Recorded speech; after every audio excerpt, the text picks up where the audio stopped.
నా phone లోనైతే guys నా phone లోనైతే ఎప్పటి నుంచో చెప్తున్నది అదే కదా, స్టోరేజ్ ప్రాబ్లం అని చెప్పేసి. నేను ఎప్పుడు న్యూ ఫోన్ కొనుక్కుంటానో ఏంటన్నది. అయితే యూట్యూబ్ నుంచి డబ్బులు వచ్చినప్పుడు మాత్రమే నేను ఫోన్ కొనుక్కుంటాను. ఈ మధ్యలో ఎప్పుడైనా కొనేస్తే మాత్రం అది పెద్ద మిరాకిలే, అది అనుకోకుండా జరుగుతుందేమో. అయితే ఈ సంగతి పక్కన పెట్టేస్తే నన్ను అందరూ అడుగుతున్నాను, నీకు యూట్యూబ్ నుంచి వీడియోలు చేస్తున్నా కదా, యూట్యూబ్ నుంచి డబ్బులు వస్తున్నాయి. డబ్బులు వస్తాయి గైస్, కాకపోతే కొంచెం కొంచెం వస్తున్నాయి. ఎక్కువ వచ్చినప్పుడు అది పెద్ద వీడియో తీస్తాను. అట్లీస్ట్ ఒక 10,000 అయినా వస్తే కదా వీడియో తీస్తాను. 100, 200, 300 వస్తే ఏం వీడియోలు తీస్తాను చెప్పండి. 300 కూడా కదా, 100, 250, 10, 20 వస్తే ఏం వీడియోలు తీస్తాను చెప్పండి. సో అందుకే నేనైతే వీడియోలు తీయట్లేదు గైస్.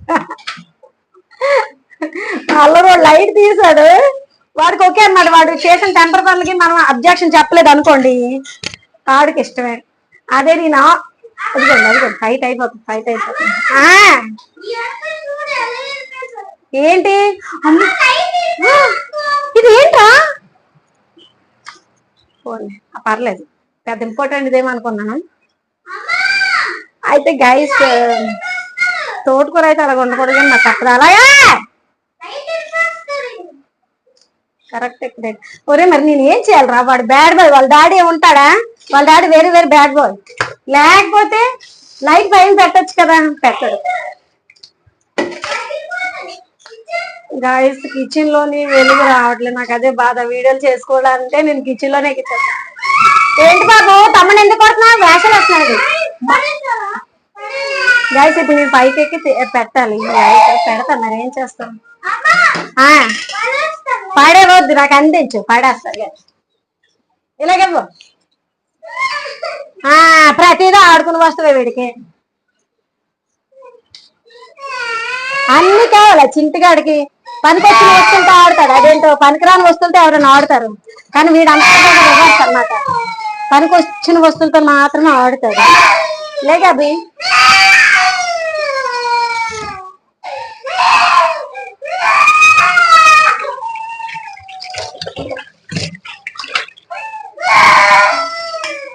అభి అని అక్కడ పని చెప్పు, ఏదో చెక్ చేస్తున్నా అక్కడ లేదు సరిగ్గా. ఇప్పుడే కావాలని వీడియో తీస్తే చాలు గైస్, వాళ్ళు ఏడుస్తారు. ఇచ్చే తమ్ముడికి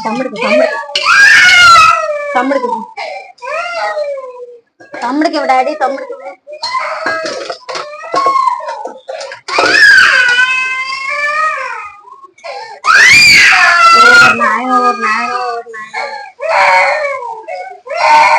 చూడండి ఏడిపించుకొని వీడియో చేస్తున్నానే కదా అంటారు. కాసేపు ఆపదాం అయితే.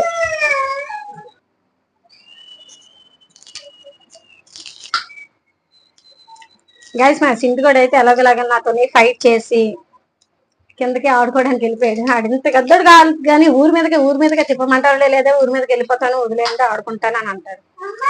ఆడుకోవడానికి ఎంత ఎండ కాస్తుంది. జెండా కలర్స్ చూపించు, వీడియోగా 3 పట్టుకొని చూపించే. ఫస్ట్ ఆరెంజ్, తర్వాత వైట్, తర్వాత గ్రీన్, అలా పెట్టు. బెలూన్స్ ఊదాడు అన్నమాట, చూపిస్తున్నాడు. 3 బెలూన్స్ ఊదేసి జెండా కలర్స్ అని చెప్పేసి. దూరం నా దగ్గర రా, ఇలాగన్నమాట పెట్టు. జై హింద్ జెండా కలర్ చెప్పు. జై హింద్ చెప్పు. జై హింద్ చెప్పు. జై భారత్.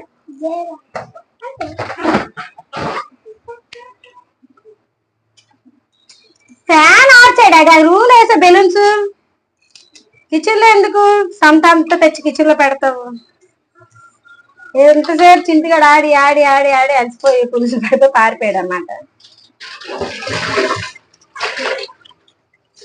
నేనైతే తోటకూర నుంచి కారేసేసాను అన్నమాట.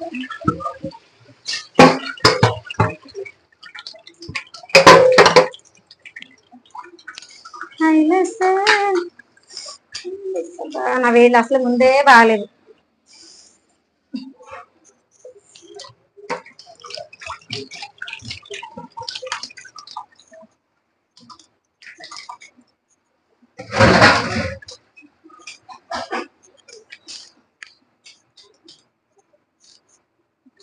ఆనియన్ కటింగ్ అనమాట.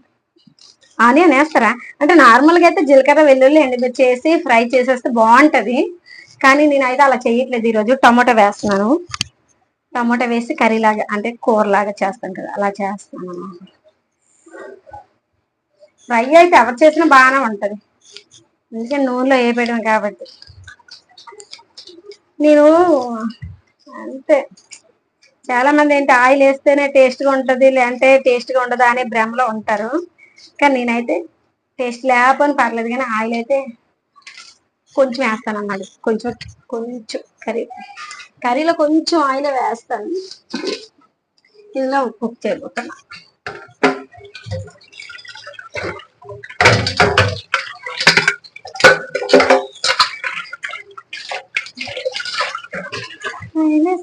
నేను కుక్ చేయాలంటే ఈ రోజు మీరు ఇంకా చూసినట్లే, ఎందుకంటే తెల్లారిపోద్ది అనమాట. నాకు కంప్లీట్ అయ్యేసరికి గంట పడుతుంది. సో గంట లాగా అయితే ఉండదు కదా గైస్, అందుకని స్టాప్ చేసేస్తాను. పని స్టవ్ మీద పెట్టేసాక స్టాప్ చేసేస్తాను. కానీ చూద్దాం ఎంతవరకు వస్తుంది ఏంటనేది. అవి నేను కూరలు కర్రీస్ ఎలాగ వండుతాను చెప్పు, కూరలు ఎలాగ వండుతాను కర్రీస్? బాగా నీ బొగ్గులో ముందుగా ఏం పెట్టేసావు? బాండలు పెట్టేసావా? ఫ్యాన్ ఆఫ్ చేయండి. నాకు అసలే కొంచెం క్రాక్ ఉందన్నమాట. అది ఏ క్రాక్ అంటే లైట్ లో అనవసరంగా లైట్లు వెలిగినాం, ఫ్యాన్ ఎక్కడో తిరిగినా మైండ్ కి ఇరిటేషన్ అనమాట. ఇటు మాట్లాడిన మైండ్ అటే ఉంటుంది. వీటికి ఎంత చెప్తాను fan of fan of fan of అని బొగ్గలాడు. అక్కడ మేము మార్కెట్ దగ్గర ఉండేవాళ్ళం కదా, పూర్ణ మార్కెట్ దగ్గర. ఎంతకుముందు మా చింటూ చిన్నప్పుడు 1 year అవుతుంది దగ్గరికి వచ్చి, ఏరియాకి వచ్చి. సో అక్కడ ఒక సారమ్మ అని ఆవిడ ఉంటది అనమాట. ఆవిడ మా అభిగాని బొగ్గలో అంటారు. ఎందుకమ్మో అప్పుడంటే కొంచెం దీని మీద కొంచెం నార్మల్ గా ఉండేవాడు. అయినా సరే ఆవిడ దృష్టితో చూసేది వీడు బక్కకున్నా సరే బొగ్గలు మాత్రం పూర్లాగా ఉండేవి అనమాట. అందుకని బొగ్గలోడు అనే సారమ్మ ఏమని అనేది నిన్ను